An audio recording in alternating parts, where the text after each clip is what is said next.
Good morning, everyone.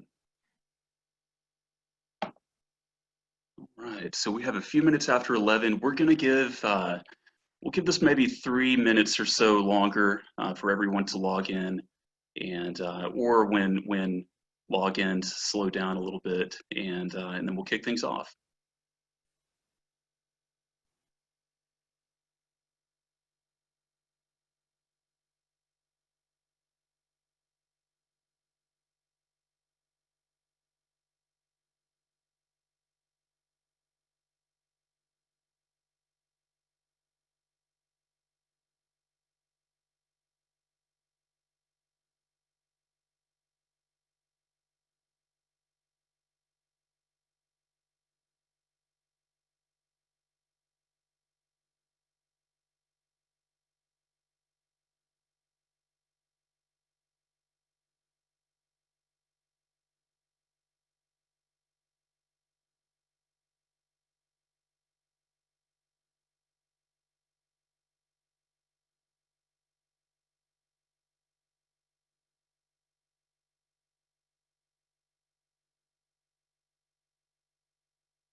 All right, guys. I think we are good to go. We have 33 folks in the room.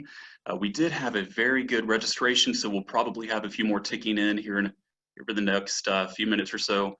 But I'm going to head and get everything kicked off for us in the interest of your time. And let me make sure that we're screen sharing properly here. You should see an Our Economy page it's the first slide of this PowerPoint. And and that does appear to be the case. So let's go ahead and kick things off. And of course, as always, thank you guys for joining us for Our Economy today.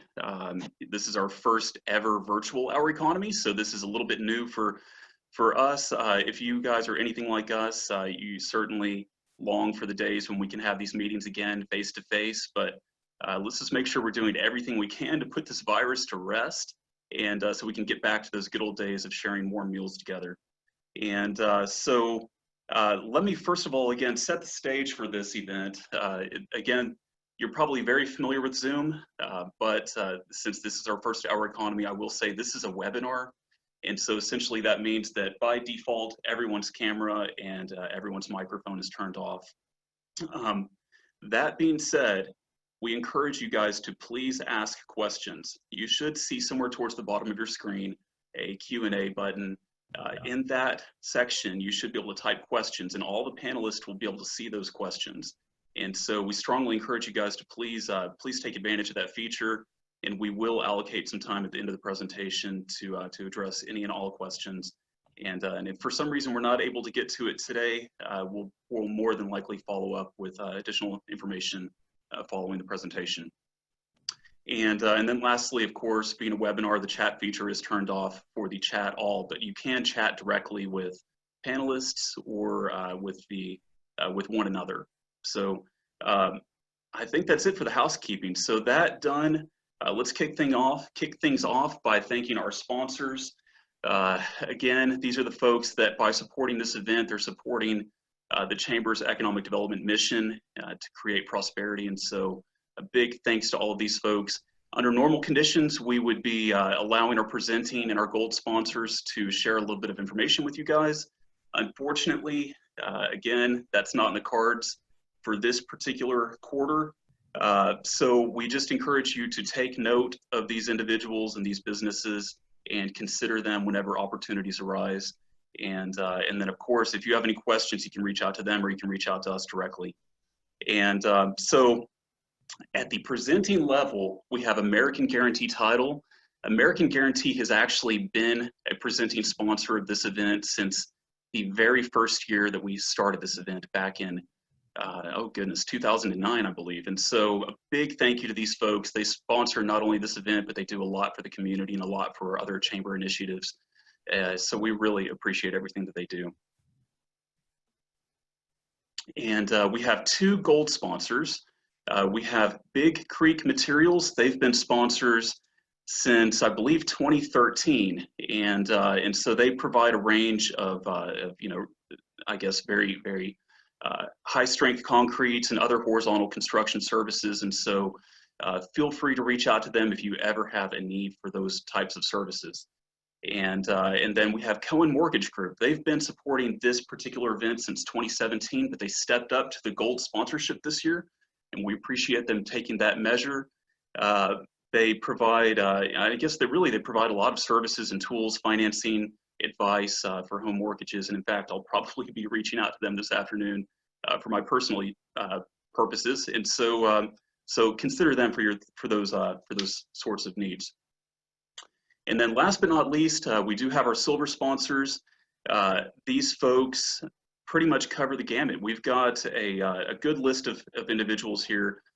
So starting chronologically from the first year that they supported, I'll start with the Hilton Waco and the Courtyard by Marriott. They have been sponsoring this event since 2012, and we appreciate what they do and their steadfast support of our economy. Next up, we have Kelly Realtors, and Kelly actually was also in 2012, I believe. And so they do a lot for the community. A lot of you guys know key members of their team as well, and so we appreciate them as individuals and as a company. And just behind them, hot on their heels, we have Texas Animal Medical Center, and they have been sponsoring since 2013. And so again, a big thank you to them if they were able to join us for this presentation. And we have several new companies for 2020, and that includes Carpenter and Croft, Texas Tech University, Diversified Product Development, and Devin Mejia at Edward Jones Investments. And so big thank you to all of those folks. Again, take note of these individuals, these companies, and keep them in mind for your future opportunities. And so with that, it would not be an Our Economy event if we didn't go over the I guess, you know, the unemployment rates and the employment growth, so to speak, for better or for worse. And so you can see here, and I don't know if you guys can see my pointer or not, but you can see here that our unemployment rate is about 4 times what it was last year. That is actually down a little bit from the record high of last month, which was 10.7%. We're now at 10.0%. But as bad as that may seem, it's not bad in the grand scheme of things. We're actually the 6th lowest employment MSA in the Texas metro area out of 25 metros. And so, so there were only 5 MSAs with lower unemployment rates than us. And so in the grand scheme of things, that's actually very, very solid. You can see there's some unemployment growth contraction here. Those individuals are still here. They're still seeking employment. They're still part of our population. And even though those particular positions that they were employed in have contracted a bit, signs indicate that we are well on the way to recovery. And also you'll learn in a little bit here that we have a very, very strong project pipeline. And so there may be some new opportunities for these individuals as well. And so, goodness, I apologize. My phone is ringing. I should have muted that. So moving on, and actually you can see here, this, I don't know if you can see my pointer, but you can see in the chart down below that everything was great until about March, and then there was a large spike, but that spike did not hit us as hard as it did other demographic areas.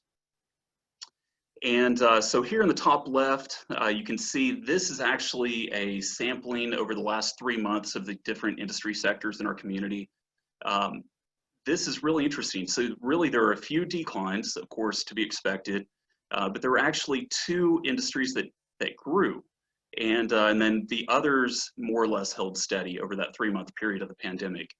And this is, you may recall that we've shown some pie charts in the past about our diverse industry sector. This is very much a testament to the beauty of having a diverse economy. When market conditions negatively impact some industries, usually those market conditions will positively impact other industries. And so hence it blunts the overall impact of things like pandemics. Thankfully, they're few and far between. And then this bottom chart here, this is actually this is an interesting chart. It's from IHS Markit. It's their Purchasing Managers Index.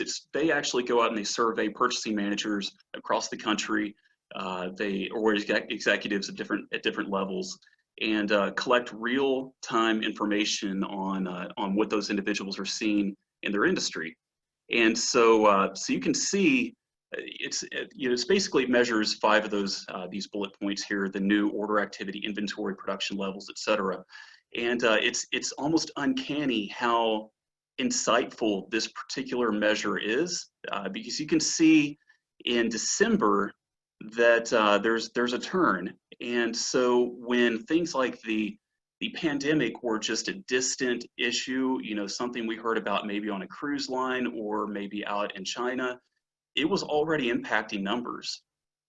And so in hindsight being 2020, of course, we long for the days before all of this happened. But the PMI actually bottomed out here in the April timeframe, and it has since bounced back to not pre-pandemic, but pre-bad pandemic, or I hate to use that term, but February levels essentially. And so we are getting back to normal. Things are boding well there.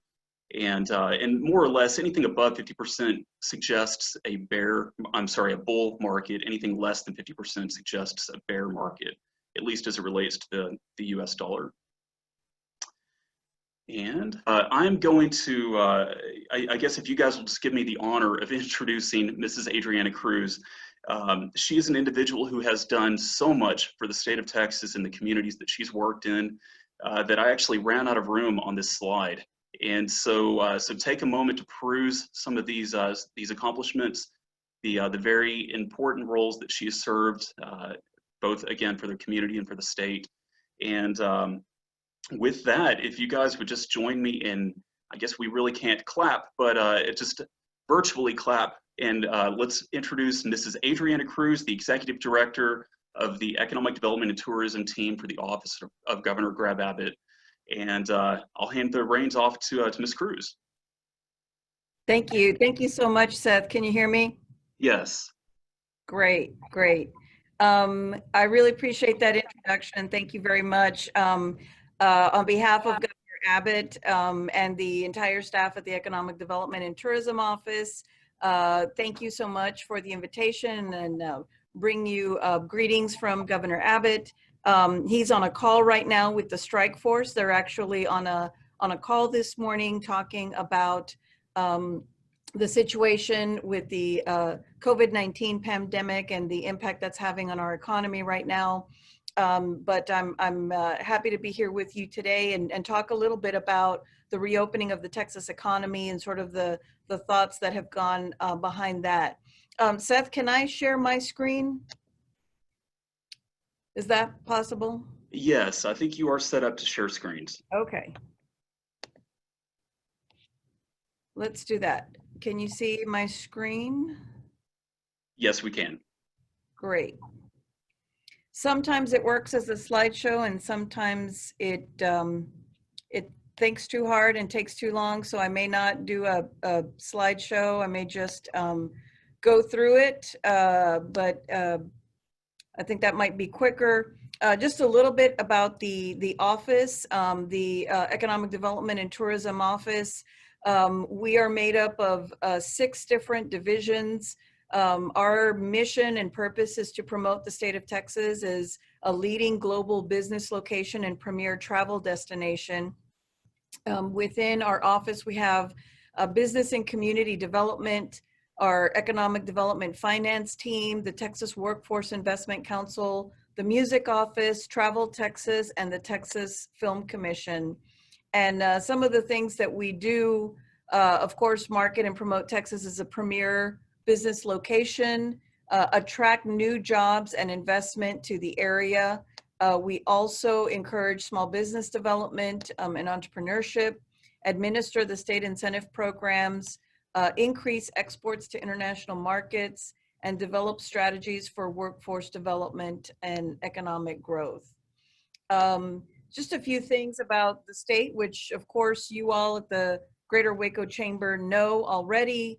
The lowest tax burden in the country for the state. We lead the nation in terms of job growth as a job creator. Our workforce is still the second largest civilian workforce in America. We're the top exporter in the country for the 18th year in a row. And many of you have heard the statistic, we're the 10th largest economy in the world. This year, that actually became the 9th largest economy in the world, larger than Australia, Mexico, South Korea, and Russia. Awards and accolades, a lot, very many to mention, but Texas continues to win these awards, gain this recognition. The most recent was Chief Executive Magazine named Texas the best state for business for the 16th consecutive year. And we won recently the Gold Shovel Award from Area Development Magazine. Our infrastructure, which of course you all know, is one of our central location, and the transportation network, of course, makes us very competitive versus other states in the country. In terms of international trade and export, there's a reason that we lead the nation in terms of exports, and we also lead the nation in terms of technology exports. The international companies that are based in the state of Texas, and of course, all of this is, the interest in Texas is, of course, due to the people and the workforce that we have in the state. Our workforce and education system, of course, we see Baylor University there, ranked as one of the top 100 universities in the US. Now a little bit about the COVID-19 response and recovery, and of course the governor's plan to open Texas. So the initial response to COVID-19, early on in February, March, Governor Abbott's first priority from the beginning has been the health and safety of all Texans during this unprecedented event. He took a number of actions to support that goal, mobilizing state resources, working with leaders, expanding access to healthcare, and removing regulatory roadblocks. Some of the very first things he did, he created a supply chain strike force, which was a group that was led by Dell Computers' head of global supply chain, who worked on a volunteer basis with the strike force to source medical supplies, equipment, and materials to make sure that the state had access to those very, very critically needed materials. Also, the governor issued several waivers, which you might recall, allowing restaurants to sell bulk products to consumers, allowing the delivery of alcoholic beverages with food, which has been, very, very popular, and there's discussion about that continuing, allowing trucks from the alcohol industry to deliver grocery supplies, and then certain trucking regulations to ensure that goods are able to move across the state. In April 17th, the governor announced the strike force to open Texas. I'm honored to serve as a member of that strike force and on the governor's Strategic Advisory Council. And the strike force started work in April to focus on ways to safely and strategically restart the Texas economy, including work, school, entertainment, and culture. The governor's report to open Texas was released, and that provides guidelines and protocols to businesses in certain specific industries on how they can safely open. All of those checklists and guidelines were developed in partnership with industry. So as soon as the strike force was formed, we went out and spoke to industry leaders in the restaurants, the hospitality industry, manufacturers, small business owners, any number of industry sectors to get their input on if we were to reopen the state, how could you do it? How could you, small business owner, do it while still maintaining the safety protocols that we know work and work to help flatten the curve of the COVID-19 spread. The wearing of masks, social distancing, increased hand washing stations, increased cleanliness of certain high touch areas, and all of those guidelines and protocols were developed. There's a team of 4 medical experts that sit on the strike force that reviewed all of the plans and gave their thumbs up, thumbs down, or thumbs up with some modification. You know, we need to do this or we need to do that. The strike force website also was created. It's at gov.texas.gov/open-texas. And there it lists all of the checklists that were developed by business type, and not only for the businesses, but also for the customers. Because the way that this was looked at was this is an agreement as we go about opening the state. The businesses have to do certain things to maintain their health and safety of their employees. The customers also have to do certain things to maintain the health and safety of the businesses that they're going to visit. And so all of the checklists were outlined by the Texas Department of State Health Services, and there were some minimum standard health protocols that were developed and that were posted on this website. We also had all of that information translated into Spanish, so that if there was a business owner or small business owner that needed to see that information in a different language, that was available. The plan to open Texas started April 27th. That's when Governor Abbott announced phase 1, which would begin on May the 1st. And there were some reduced capacities in certain industries that had not been opened before, like restaurants and hair salons and different venues. So they had a 25% occupancy limitation. The other thing to take into account was there were a number of counties across the state that did not have any cases at all or had less than 5. And so there were certain differences in occupancy limitations for those counties just because they had not seen any intense spreading of the virus. May 18th, Governor Abbott announced phase 2. Which phase 2 included some new sectors and then also included some increased capacity. And then on June 3rd, Governor Abbott announced phase 3. And then phase 3, here's some of the details behind that. Some of you may have seen as of, it's about 11:30 right now. At 10:30, a press release came out right now that the governor has paused any further opening of the state. So we're on a pause right now, but one example of a checklist for office-based employers, employers could open their offices up to 50%. It required health screenings of all employees and contractors entering the office, provides protocols for employers such as a frequent disinfection of regularly touched surfaces, the use of face coverings, and then it also provided protocols for use of elevators. If you've got people in an elevator, use a mask, only 4 people at a time, trying to maintain that social distancing protocol. You've possibly seen also, there have been a number of public service announcements. Governor Abbott has recorded one, as well as George Strait, Nolan Ryan, and others, just reminding Texans to be a good neighbor, be a Texan, follow the safety protocols. We are, trying to figure out how to coexist with COVID-19. It has not gone away. So we need to continue to be careful. We need to continue to wear face coverings and wash our hands and social distance and do all of those things that we had been doing before when we flattened the curve. Some of the things that the agency has done in response, I mentioned the small business.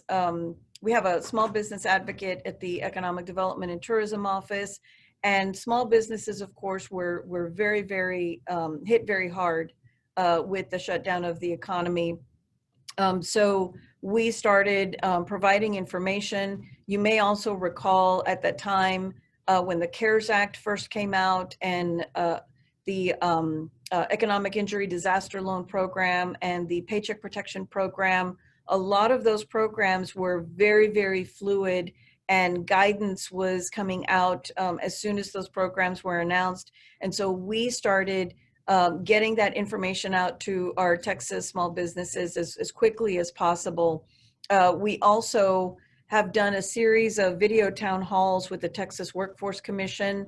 Unemployment insurance was a big issue and a big concern for our Texas employers. And so we started doing these joint virtual town halls to answer questions on CARES Act and SBA programs and PPP.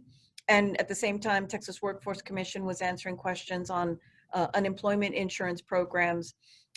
We also started doing the Governor's Small Business webinar series. We have a Governor's Small Business program that we've done every year for the past several years. We have about 15 in-person events that we do statewide. Of course, we can't do statewide events, so we took these virtually, started doing virtual webinars. We've had about 11,000 small businesses and resource providers participate in these webinars. And, you know, businesses from all sectors have been participating, and you know, we're just trying to get this information out to them as quickly as possible. So a few words about the Texas economic impact, and Seth, you did a great job on talking about unemployment and some of those factors and indicators. Our civilian labor force is now 13 million, still number 2 in the country, but it is down from 14.2 million in February. April was a very, very difficult month. All major industries in Texas experienced job loss. Between February and March, our Texas exports decreased by 452 million, and the state sales tax revenue in May was 13% less than the prior year, and the steepest year-over-year decline since January 2010. And that is, you know, part of the impetus during this downturn in April. You know, we were hearing from a lot of business owners, a lot of small business owners, and many of them, I'm sure, in the greater Waco area, who were, you know, forced to close or considering closing. And of course, you know, we are trying to take care of our health and safety of Texans and protect lives, while at the same time maintaining our livelihoods of our small business owners and people who needed to get back to work. The federal, state, and local efforts are continuing to help mitigate this economic damage. The Perryman Group, who I know that you all are very familiar with, Dr. Perryman's report in April showed a positive long-term outlook for Texas and the major urban centers. And as we've looked at the numbers in May, we're starting to see, you know, signs of hope and signs of positive movement. So Texas led the nation in job creation in May with 237,000 jobs added out of the 10 largest states, and that's the month-over-month change. You talked a little bit about your pipeline, and I'll speak about that as well, but we have seen new projects announced. We've seen a couple of, you know, significant investment and job creating projects. The Texas unemployment claims filed, you can see that March and April were extremely, extremely high, and we're starting to see that number decline as different parts of the economy started reopening and people started going back to work. The Texas unemployment rate is still below the national, and glad to see that Waco is even below that. The Texas manufacturing outlook. So this is the survey production index, and you can see that the month of April was a precipitous decline. And then in May, it's still low, but it is showing signs of increase, and 20% of manufacturers noted an increase in orders in May. The Texas service sector outlook, again, you can see that April was a huge hit, and then in May, it's still negative, but not as negative as it was in April.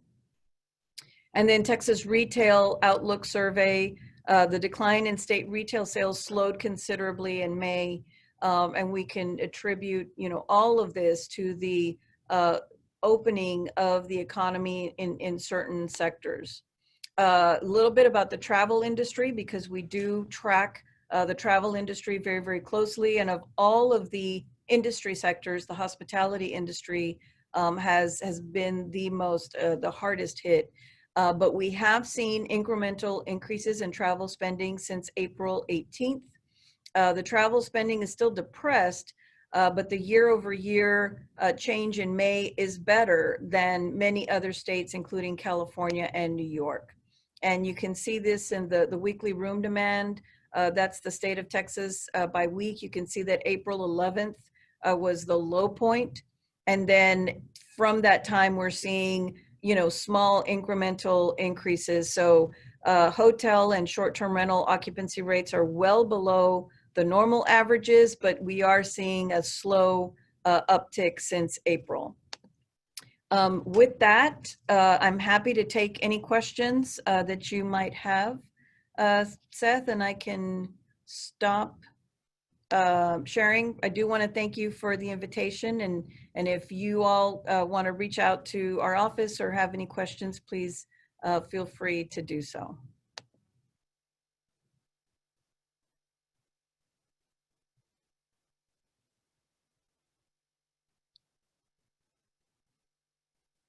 All right, I apologize. I was having some trouble unmuting myself there. Goodness, we actually haven't had any questions posted to the system here, but I imagine there probably are some questions circulating amongst the audience there. So if anyone has any questions, we encourage you guys to please utilize the Q&A button. It should be towards the bottom of your screen. Ultimately, every device may be a little bit different. Actually, we do have one question here. Ms. Cruz, would you mind sharing your email address with this group? Sure. You can reach me at Adriana, ADRIANA .cruz@gov.texas.gov. Excellent, thank you. And I'll answer that live also. Seth, I do want to say a word. You talked about your pipeline, and I do want to comment on that, because we have not seen a decline in interest in Texas or in RFIs coming in. As a matter of fact, what we're hearing, we got a number of calls from companies directly from the East Coast and the West Coast. As soon as Governor Abbott announced the strike force to open Texas, the strategy behind it, the methodology that was being used, sort of the structure of starting at 25%, counties that had fewer cases could open a little bit higher at 50%. And then as things were, the positivity rate was staying low, they went up to 50%. We were hearing from companies saying, we really appreciate this common sense approach to opening the state's economy, and we're questioning why we're located where we are located.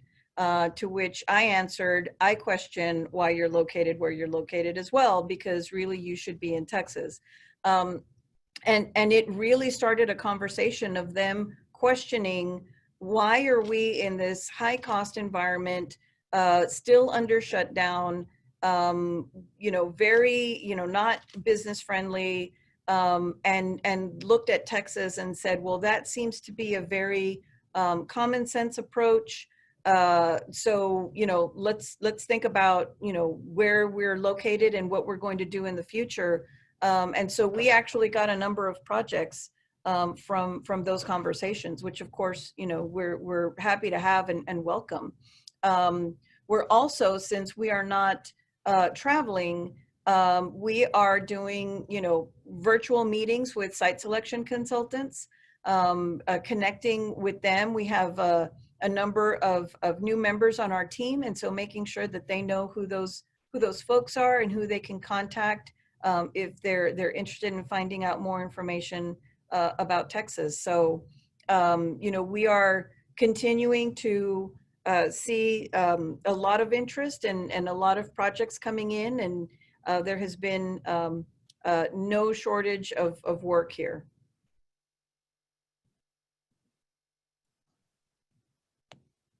Excellent, and we can actually we can echo that as well in terms of the new leads received. We've been steady here. We've been receiving probably 1 to 2 at least per week from the state, as well as we have several others coming from other relationships that we have through the consulting community and business community. And so, as far as new activity goes, we're very solid. The pipeline that I showed a little bit earlier, those are just the most active. Those are the closest to that finish line. There's quite a bit of backlog behind that pipeline that we're still actively working on. They just haven't quite made it to that list yet. And so no, things are actually good. And it's always fortuitous when you're having a great year, because those great years tend to span multiple years, and whether it's because of construction or the hiring ramp up schedule, whatever the case may be. And it helps us weather these difficult periods. So Seth, I see a question that came in with this week's significantly higher increases on cases. What would be the initial restrictions implemented to lower those numbers? So I think the initial 2 actions were taken today, actually, and press releases have gone out on both of them. The first is that for those counties that are seeing a significant increase in cases, Bexar County, Harris County, Travis County, and then I can't remember the 4th, but there are 4 counties, the larger metropolitan areas. It might be Tarrant County, but I'm not sure. The governor has issued an order to restrict elective surgeries from hospitals. So one of the things that we check in on a regular basis from the strike force and also from the medical experts that are members of the strike force is checking hospital capacity. Some of those larger metropolitan, larger urban cities were concerned with the hospital capacity, and the way, one way to address that is through elective surgeries. And so there has been a temporary hold placed on elective surgeries so that if the need arises, there's hospital capacity there. The second thing was at about 10:30 this morning, a pause was put on any further reopening of the state's economy. So where we are right now, which is for some rural areas, some higher occupancy levels, for the more urban areas, some lower occupancy levels. But we did, working with industry, industry came up with plans for this is how we can open our business and maintain social distancing, request our customers to wear face coverings, provide extra hand sanitizing stations or hand washing stations or hand sanitizer or whatever to make sure that we're keeping our hands clean, we're social distancing and wearing face coverings. And so that, making sure that as Texans, as, employers, as customers, as good neighbors and good citizens, we're following those rules and following those protocols. So I think that was where we would start. Second, what is the prospect of schools opening as normal for the upcoming year? I do believe that there's conversations with the TEA commissioner on that, and they are looking at what are those ratios, what are those ways to keep our schools, able to open while still maintaining health and safety.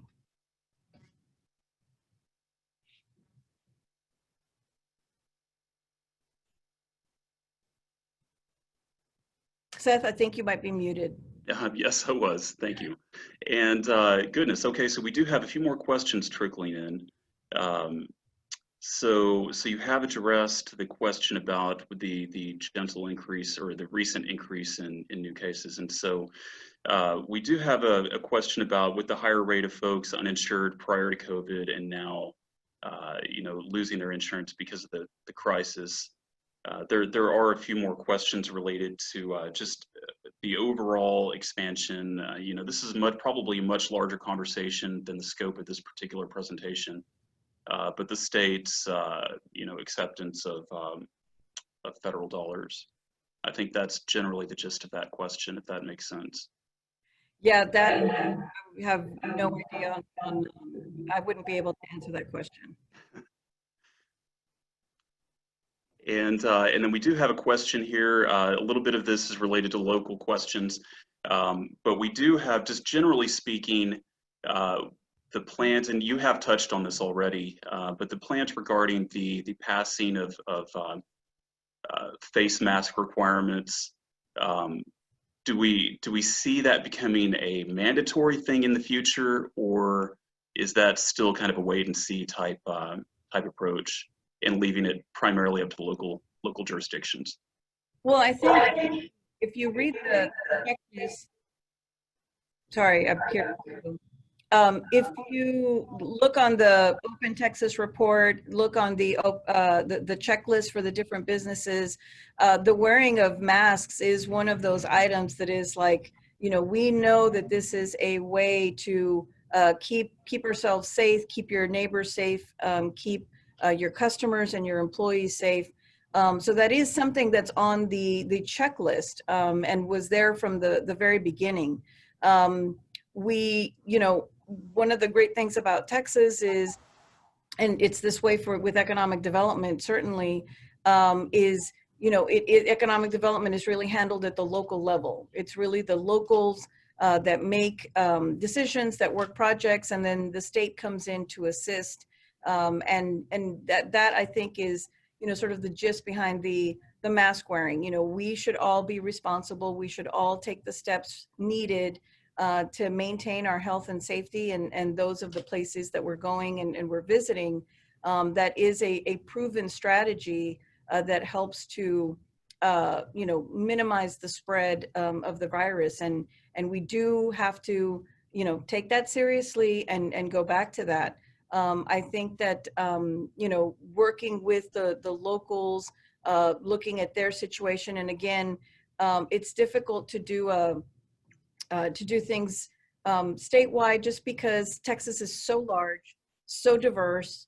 There's, many counties where there are no cases or very few cases. And so, what works for one county may not work for another. And I think that's why, it needs to be taken and looked at on a more regional basis.